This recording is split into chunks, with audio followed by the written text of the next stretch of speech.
morning, dear students. Welcome to the maths class. I am Monica Sadana, your maths teacher working in DAV Police Public School. Today we are going to start a new chapter, that is chapter number 11, perimeter and area. बेटा अगर आपको कोई figure given है, suppose ये आपको figure given है, you know that figure is rectangle and this figure is a square. अब अगर बेटा आपको इस फिगर की फेंसिंग करनी है, अगर आपको कोई रेक्टेंगुलर पार्क गिवन है and you have to do the fencing, तो आपको सबसे पहले क्या पता होना चाहिए, इसकी dimension. That is you should know that इसकी लेंथ कितनी है और इसकी ब्रेड्थ कितनी है.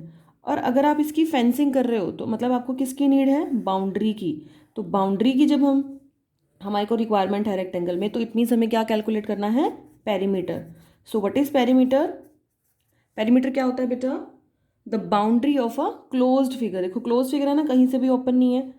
तो जब हम किसी क्लोज फिगर की बाउंड्री कैलकुलेट करते हैं उसे हम क्या बोलते हैं, perimeter.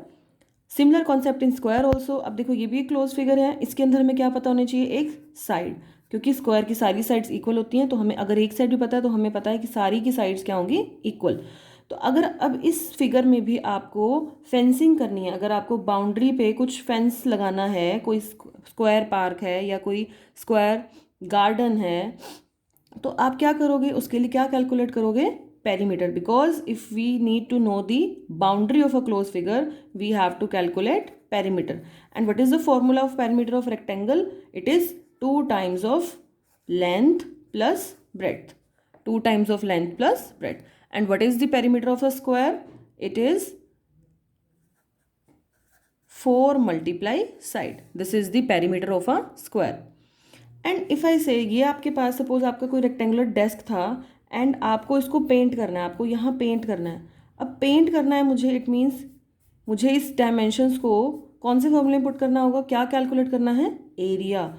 If we have to paint the desk, मुझे ये जो रीजन है, ये अपर, ये जो पोर्शन है इसका प्लेन रीजन का, ये अगर मुझे पेंट करना है तो मुझे क्या कैलकुलेट करना पड़ेगा, एरिया. तो that means the magnitude of a plain region is called a area.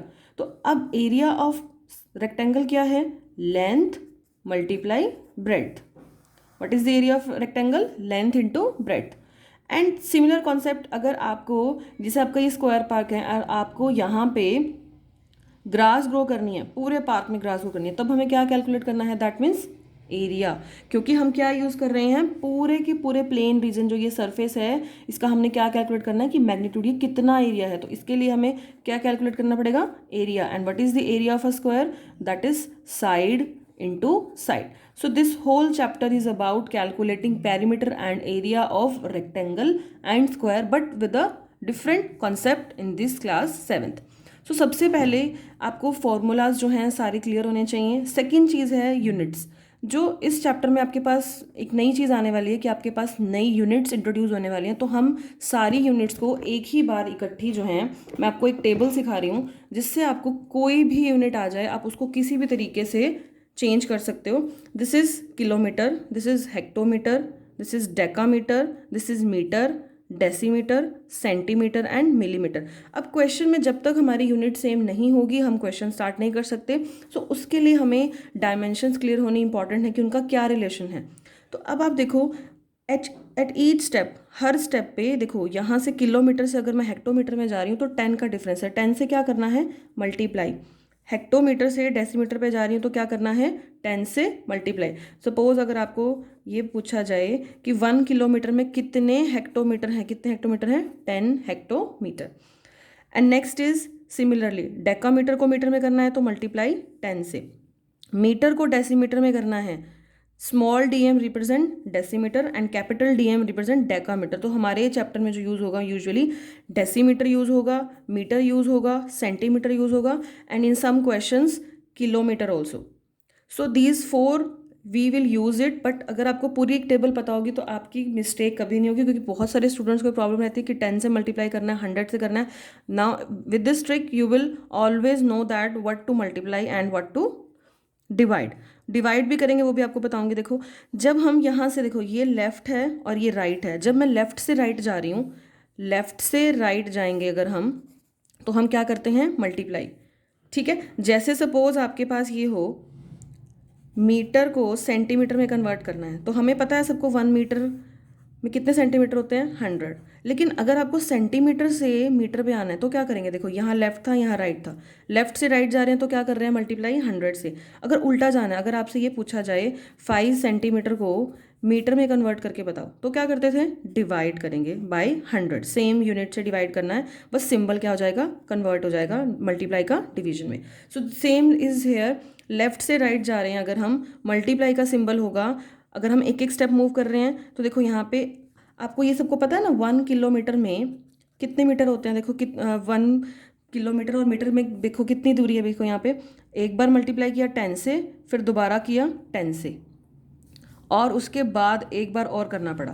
तो अगर आप देखो तो कितने 10 यूज़ हुए, 1 2 एंड 3, तो कितने बार किया, 10 इंटू 10 इंटू 10 आ गया 1000। So that is the trick कि अगर आपके पास कोई भी यूनिट आपसे पूछ ली जाए तो आप उसको उस तरीके से कन्वर्ट कर सकते हो। तो अब आपके पास 1 किलोमीटर में कितने मीटर हैं, 1000 मीटर। तो आपने बस देखना है कि कितनी बार मल्टीप्लाई करना पड़ा, एक यहाँ से 2 और ये 3, तो 10 कितनी बार मल्टीप्लाई कर दिया, 3 टाइम्स, तो आपका आ गया 1000।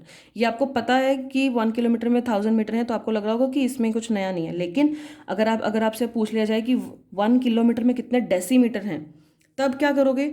तो अब आपको ये पता होना चाहिए, सबसे बड़ी इंपॉर्टेंट चीज़ ये कि आपको ये पूरा रिलेशन जो है इसी तरीके से याद करना पड़ेगा एक बार के लिए। और उसके बाद इट्स वेरी इजी कि एक एक स्टेप आपको 10 से आगे लेके जाना है। अब देखो 1 किलोमीटर को अगर डेसीमीटर में कन्वर्ट करना है तो अब आपको स्टेप्स गिनने हैं, देखो 1 2 3 एंड 4, मतलब कि 10 को कितनी बार मल्टीप्लाई करना है, 10 को 4 टाइम्स मल्टीप्लाई करना है, तो क्या आ जाएगा 40। तो दैट मीन्स कि 1 किलोमीटर में कितने डेसीमीटर हैं, कितने डेसीमीटर हैं, 10 टाइम्स, इसको 4 टाइम्स मल्टीप्लाई करेंगे तो क्या आएगा, 1 2 3 एंड 4, तो हमारा आ गया 10,000 decimetre. So keep this thing in mind that this is the relation between the units of the length। और अगर आपको वापस जाना, मतलब अगर आपको मीटर से सेंटीमीटर पे आना है, सेंटीमीटर से डेसीमीटर पे आना है, तो क्या करोगे आप, 10 से ही क्या कर दोगे, डिवाइड, 10 से ही क्या कर दोगे, डिवाइड। सो ये जो रिलेशन है ये आपने अपनी नोटबुक में भी लिखना है, और आपने ये जो टेबल है अपनी नोटबुक में ड्रॉ करनी है। और आपने इसको एक बार अगर अच्छे से याद कर लिया तो आपके ये जितने भी पूरे चैप्टर में यूनिट्स आएंगी, आपको कहीं पे भी प्रॉब्लम नहीं आएगी कि किसको किस में चेंज करना है। क्योंकि सबसे बड़ी इंपॉर्टेंट चीज़ ये है कि जब हम क्वेश्चंस करेंगे तो हमारी यूनिट्स क्या होनी चाहिए, सेम होनी चाहिए। अगर लेंथ आपकी मीटर में है और आपको क्वेश्चन में जो ब्रेड्थ है वो डेसीमीटर में गिवन है, we can not start the question. सबसे पहले हमें यूनिट्स क्या करनी पड़ेंगी, सेम। तो वहाँ पे आपको रिक्वायरमेंट होगी इस टेबल की। तो from the very starting of the chapter we need to know the formulas we have to apply and the relationship between the units of length. So you will write this in your notebook also, and you will practice these units, okay? And you will read, today's homework is that you will read 203 to 205 page number, and you will write all the formulas, this table and these formulas in your notebook.